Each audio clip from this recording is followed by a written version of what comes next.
In 1948, the Baltimore Sun branched out into electronic media and started operating WMAR, the nation's second television station.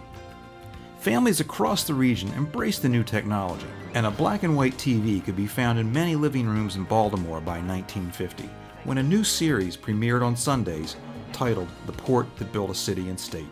Conceived and produced by Baltimore Sun reporter Helen Bentley, film crews traversed the docks, the shipyards, the bay, the eastern shore, and western Maryland, capturing hundreds of stories linked to the maritime commerce of the Port of Baltimore. When the filming and editing ceased in 1965, the miles of 16mm film went into storage and wasn't touched or seen again for 40 years. To help celebrate the Port of Baltimore's tricentennial in 2006, a portion of the film was brought out of the archives at the Baltimore Museum of Industry and transferred to video to make it accessible for research and to help preserve the visual and oral historical record. A 2-hour commemorative DVD became a natural evolution of that effort, featuring veteran broadcaster Alan Walden interviewing Helen Bentley about her pioneering TV series. The DVD received glowing reviews and very positive attention and exposure locally and nationally.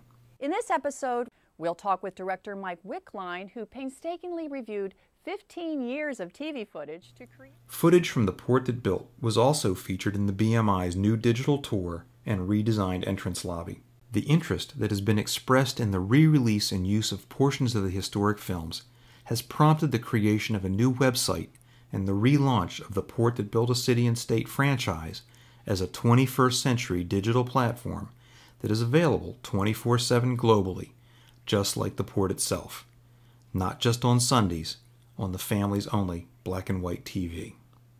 Some of the content is historic, using excerpts from the original 16mm films and kinescopes. Some of the content will compare then and now, with film from the 50s contrasted with the same business or situation of today. They loaded this ship in 24 hours with 2 loaders. Now it takes 12 days to discharge it. The scoops typically, day to day, we can take anywhere from 10 to 15 million pounds of sugar off in a given day. Some of the website will be dedicated to totally new stories, created with today's highly portable digital tools, distributed across the platforms and technologies currently available anywhere, anytime.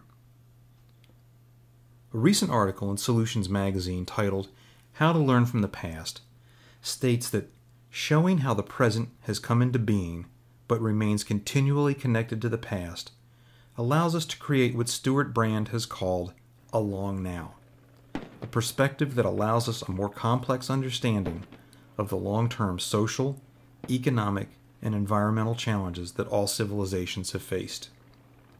The Port That Built a City supports that long-term viewpoint and will strive to illuminate the past, the now, and our collective future. There's still original planking on her Moving into its 4th century of operation, the port is a vital and thriving economic component that touches and influences the lives of everyone in the region.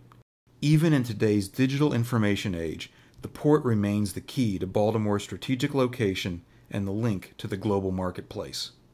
We invite you to join Helen Bentley and the rest of the crew at the Port That Built a City and State. There are many stories to tell. Keeping people happy, you gotta have flavor in your food, as you can smell right now. Yeah, no, it smells good in here. You gotta have flavor. This was meant for special occasions.